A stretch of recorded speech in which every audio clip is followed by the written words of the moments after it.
오늘 손동원 박사님의 신학 논문 메시지를 들으시는 여러분 반갑습니다. 예수 그리스도의 이름으로 환영합니다. 미국 힐링 커뮤니티 교회에서 많은 분들이 은혜를 받아 삶의 지혜를 얻고 새로운 삶을 살게 되었던 손동원 박사님의 신학 논문 메시지를 전해드립니다. 오늘은 요한복음 4장 46절에서 54절에 나오는 왕의 신하의 아들을 고치신 사건을 통해 믿음의 본질과 예수 그리스도의 말씀의 권능을 함께 묵상해 보겠습니다. 손동원 박사님의 5가지 도그마 내용을 전해드립니다. 먼저 이 사건의 주제와 의의를 생각해 봅니다. 왕의 신하의 아들을 고치신 이야기는 단순한 치유 기적을 넘어 믿음의 본질과 예수 그리스도의 말씀이 지닌 절대적 권능을 보여줍니다. 이 사건은 표적을 구하는 단계적 믿음에서 말씀 자체를 신뢰하는 성숙한 믿음으로 나아가는 과정을 상징하며 예수님의 권능이 시간과 공간을 초월하고 한 사람의 믿음이 가정 전체의 구원으로 이어지는 복음의 파급력을 드러냅니다. 앤티 라이트 교수는 이렇게 말했습니다. The faith of the official is a stepping stone from seeing to believing, illustrating a transition from a need for tangible proof to a deeper trust in Christ's authority. 즉, 신하의 믿음은 보이는 증거에서 그리스도의 권위를 신뢰하는 더 깊은 믿음으로의 전환을 보여준다고 했습니다.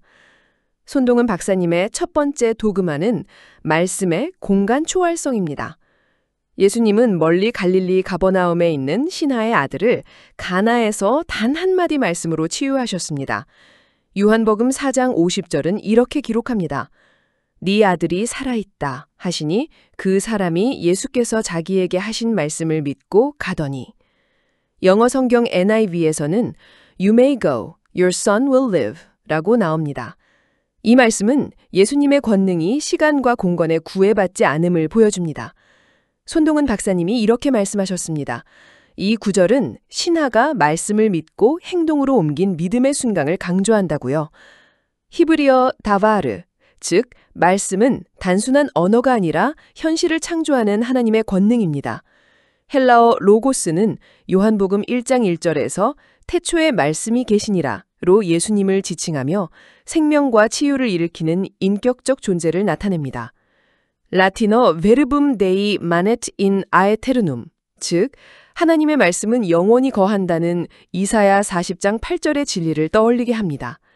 예수님의 말씀은 시간과 공간을 초월하는 권능을 지녔습니다. 두 번째 도그마는 표적을 구하는 믿음에서 말씀을 믿는 믿음으로의 전환입니다. 예수님은 신하에게 너희는 표적과 기사를 보지 못하면 도무지 믿지 아니하리라고 하셨습니다.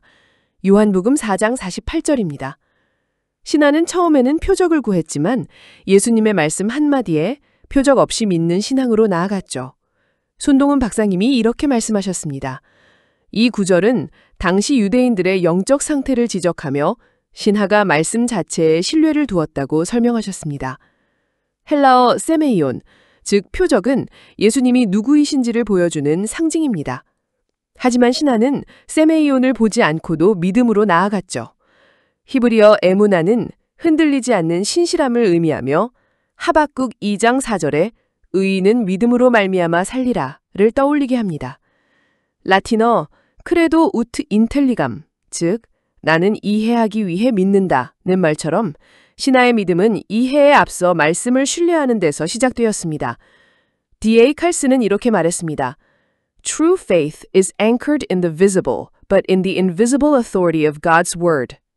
참된 믿음은 눈에 보이는 것에 뿌리를 두지 않고 하나님 말씀에 보이지 않는 권위에 있다고 했습니다. 세 번째 도그마는 믿음의 여정적 본질입니다. 신하의 믿음은 한순간에 완성되지 않았습니다. 그는 아들의 병을 듣고 가나까지 찾아왔고 예수님의 말씀을 믿고 집으로 돌아가는 길에서도 믿음을 키워갔습니다.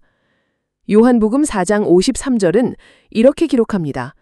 그 아버지가 예수께서 네 아들이 살아있다 말씀하신 그때인 줄 알고 자기와 그 온 집안이 다 믿으니라. NIV에서는 Then the father realized that this was the exact time at which Jesus had said to him, Your son will live 라고 나옵니다.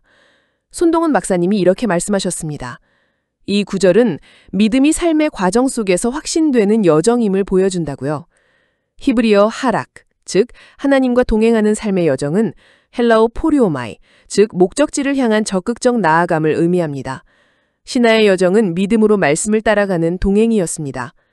라틴어 네모 니시 쿠이 크레디트, 즉 믿는 자 외에는 구원받지 못한다는 믿음이 구원의 통로임을 강조합니다. 네 번째 도그마는 믿음의 파급 효과입니다. 신하의 믿음은 개인에 머물지 않고 온 가정으로 퍼져나갔습니다. 요한복음 4장 53절에서 그와 그 온 집안이 다 믿으니라고 했죠. 손동은 박사님이 이렇게 말씀하셨습니다. 이는 한 사람의 믿음이 가정의 구원으로 이어지는 복음의 격동성을 보여준다고 하셨습니다. 히브리어 야하드, 즉 공동체의 연합은 헬라어 오이코스, 즉 신앙 공동체로서의 가정을 의미합니다. 사도행전 16장 34절에서도 빌립보 간수의 믿음이 온 가족의 구원으로 이어졌습니다. 라틴어 시쿠트 스리우스 시쿠트 파트르, 즉 아버지가 믿은 것처럼 아들 역시 믿는다 는 뜻으로 신하의 믿음이 가족에 전달되었음을 보여줍니다. 예를 들어 여리고의 라합은 자신의 믿음으로 온 가족을 구원했죠. 다섯 번째 도그마는 권력자의 겸손입니다. 왕의 신하는 높은 지위에 불과하고 예수님 앞에서 자신을 낮췄습니다. 요한복음 4장 49절에서 그는 주여 내 아들이 죽기 전에 내려오소서라고 간청했습니다. 손동원 박사님이 이렇게 말씀하셨습니다. 이 부르짖음은 자신의 무력함을 인정하고 예수님만 의지하는 겸손의 표현이라고 하셨습니다. 히브리어 아나브는 하나님 앞에서 낮아지는 마음을, 헬라어 타페이노우는 스스로를 낮추는 행위를 의미합니다.